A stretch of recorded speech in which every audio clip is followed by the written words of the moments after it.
Hey gang, Uncle Todd and Sunny here for the mid-season finale, season episode 4 of Wednesday. Online I'd been seeing a lot of people saying they really didn't like this new season, and I really couldn't understand it. I've been enjoying it a great deal, but this ending did leave me a little disappointed. But we'll get into that.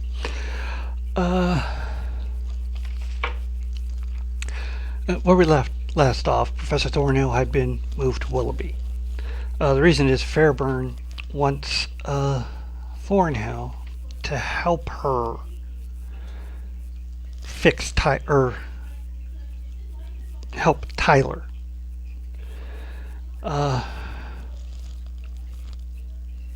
Thornhill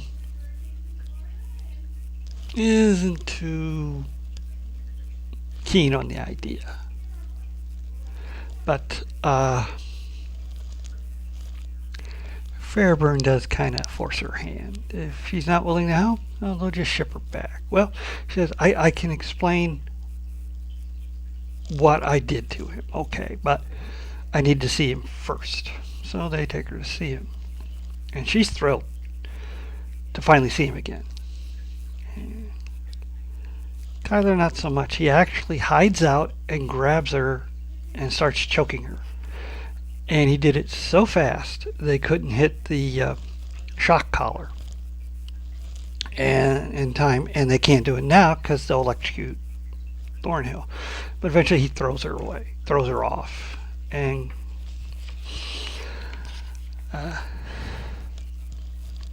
bit of a setback. But Thornhill's actually thrilled with this. She's got something planned. You just know it. Wednesday, I was visiting the cemetery where the outsiders were all buried. Unearths one of the ones from her file of obituaries, at which point her grandmama shows up. Wednesday had called her for help. And she tells her that Morticia is burning Goody's book. And Grandma was like, don't worry about the book. You have power. You will be fine. And they open the urn, and both with their knowledge and olfactory senses realize the ashes are of an animal. And about this time, that white-eyed crow swoops in and grabs the obituaries and spirits them off. Wednesday now doesn't have any evidence. Oh, the remains were of a dog in the urn. So she asks her grandmother, you're rich. Buy this cemetery, and then in the records you can find out who signed the death certificates on those outsiders. And her grandmama's like, why? Why should I do that? And Wednesday goes, well, if you give it to me, if you give the deed to me, that will surely upset Mother. Oh, any chance to upset Morticia? Grandmama's there. Next, Fester shows up. She called him. She needs two things. She suspects Lois is someone associated with Willowby, either a patient or one of the staff. So she needs Fester to get himself committed. Well, Fester's all for that. He loves getting committed. He's hoping they'll give him some shock treatments. Those are his favorite.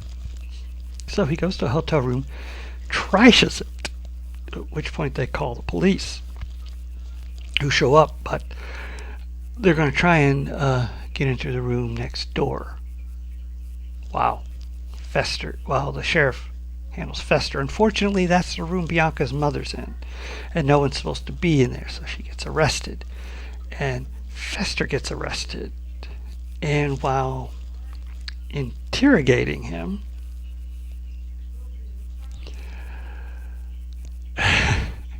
he starts eating her cactus. He also has like 5 different identities, none of which is his real one, except for Fester. Everything is always Fester this, Fester Diabolic, Fester Corp, So they ship him off to Willowby. Wednesday goes to see her mother to ask about Ophelia's commitment, in which it's revealed Morticia didn't want to have her committed. Their mother was the one who insisted on it. And Grandmama does show up. She hands Wednesday the deed, and then whispers to her they were all the things were signed by Stonehurst.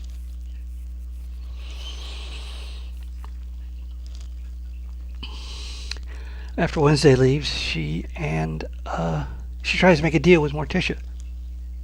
She'll make a huge donation to the university, or to Nevermore Academy, if Morticia will give Wednesday back Goody Adams's book.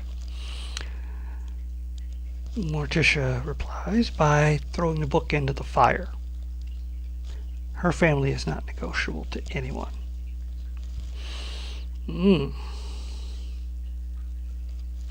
Well, as for Bianca, she gets a message from her mother, but she can't go to help her because due to the zombie incident at the campground and Bianca's inability to get donations from Grandmama, they're all punished by putting donation invitations into envelopes, along with Ajax, who was the RA to Pugsley and Eugene, and Pugsley and Eugene. And they're being overseen by Orloff. But Ajax hits him with his snake hair, stoning him. And Bianca, using her ability, has Pugsley and Eugene stay and finish stuffing the envelopes while she and Ajax go to the police station, where she uses her abilities again to get the sheriff and her deputy to not only release her mother, but forget she was ever arrested. And then they leave. Now, Fester, investigating things, thinks he's found Lois, but it's actually Louise, the lunch lady, and she's smitten with him. And he's not averse to a little lunch lady love in the afternoon.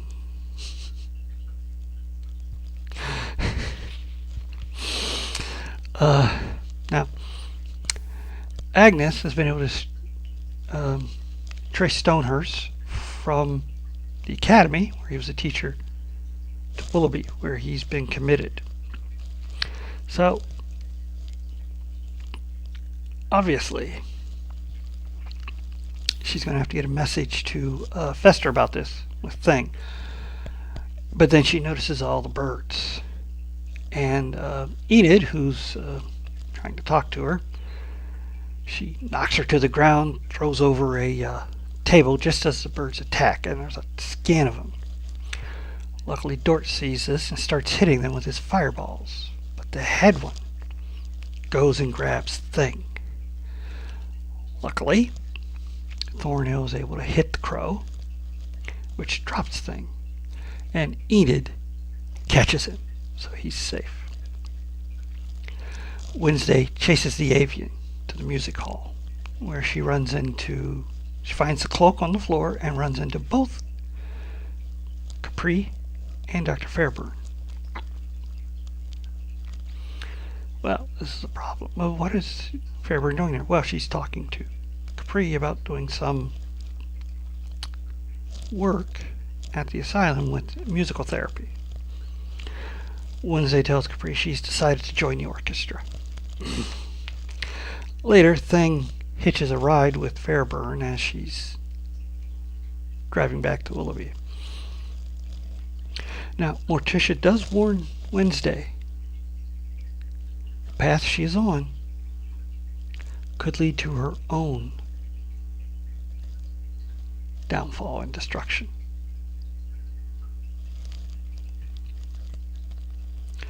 Well, Thing gets the message to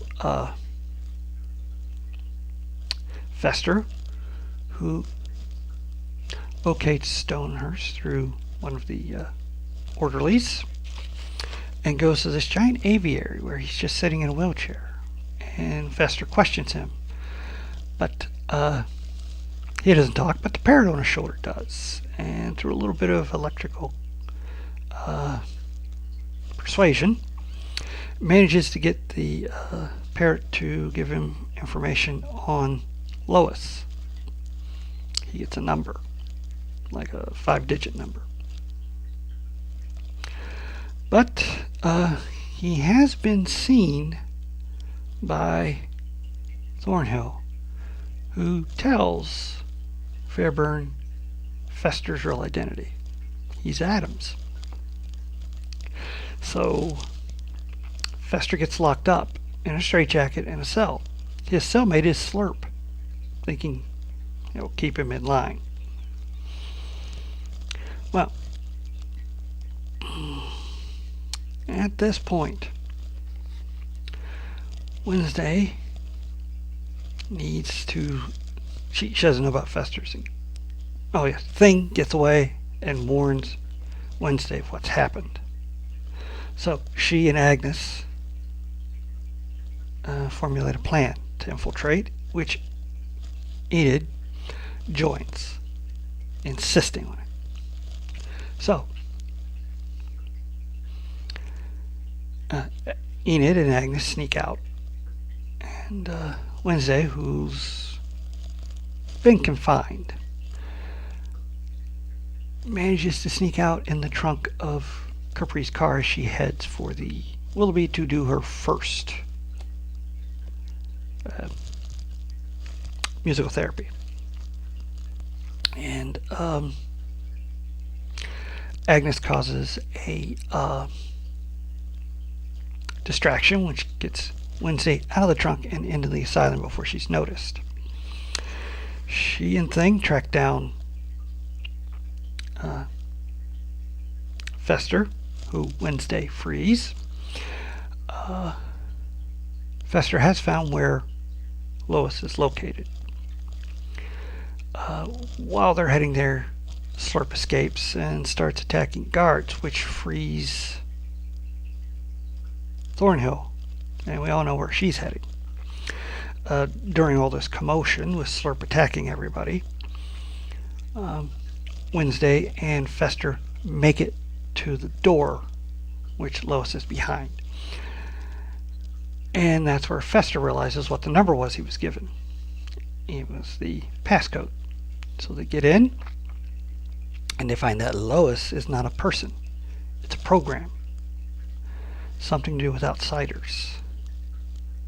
They also find a tunnel, and they head down to the basement, where they find all the outsiders who Wednesday had obituaries for in cells, plus one they don't know. I have my suspicions about who that may be.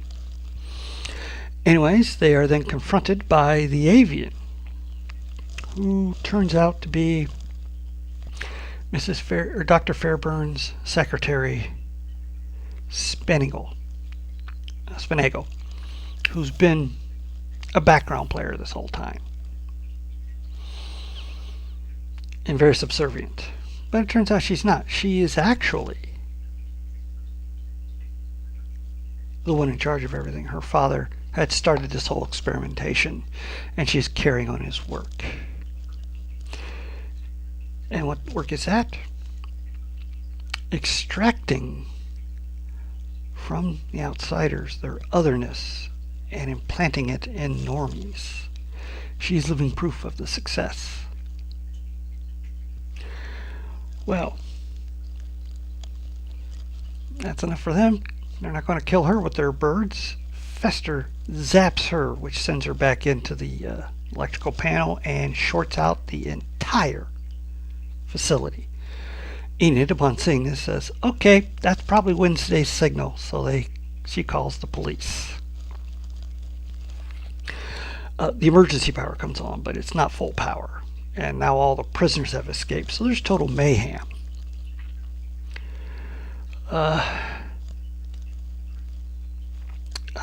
They free all the prisoners, and Wednesday is helping the unidentified female to get out.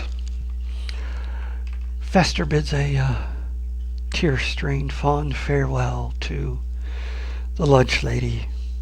He's used a lot of women in his life, but he tells her, "You by far are my favorite." Oh, who knew Fester could be such a romantic? And then he disappears.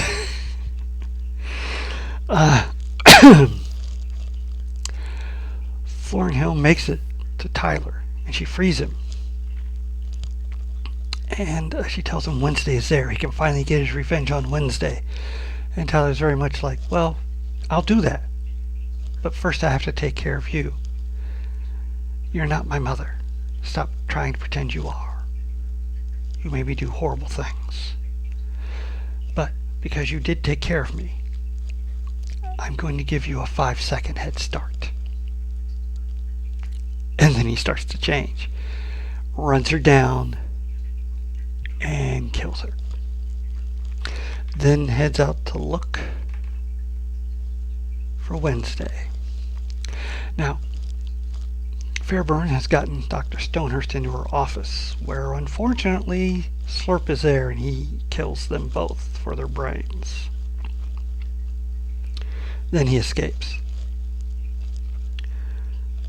Wednesday and her friend run into Tyler, and she tells the woman to run, which she does, and Wednesday stands her ground to Tyler,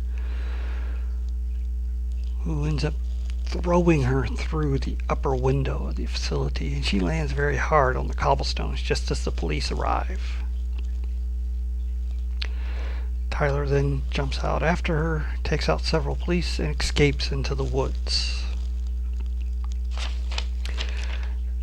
And Thane isn't sure if Wednesday is alive or not. She looks pretty banged up, which is where we end this season cliffhanger.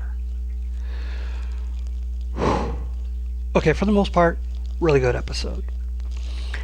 My disappointment is twofold. One, the mystery of the Avian is revealed and taken out, apparently. And two, Thornhill is taken out. And I was really hoping there would be more of her and Tyler. But apparently he's going rogue. Even though, as Thornhill even said, a hide that kills its own master dooms itself. So we'll see how that plays out in a few weeks. Or 2 weeks, I think. Yeah. Comes on the 3rd, so that's only less than a week away. Yeah, those are my disappointments. As for the rest of it, really good. A lot of action. Great seeing Fester back. Always love Fester. Love his romance with the lunch lady. And Joanna Lumley as Grandmama. Perfect. She and Catherine Zeta-Jones play well off each other. Good addition to the cast.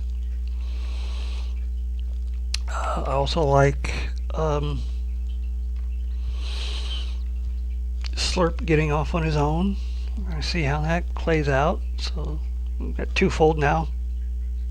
Got a zombie and a hide to worry about. Although I don't know if the overarching plot from the first season will carry over much, because they kind of figured that all out. That upsets me. If you're going to set this up, it should be a season long, all 8 episodes, like it was last season, before you get to the big reveal. But I guess because they were going to cut it in half, they decided not to make people wait. But still, Other than that, I've been loving the second season.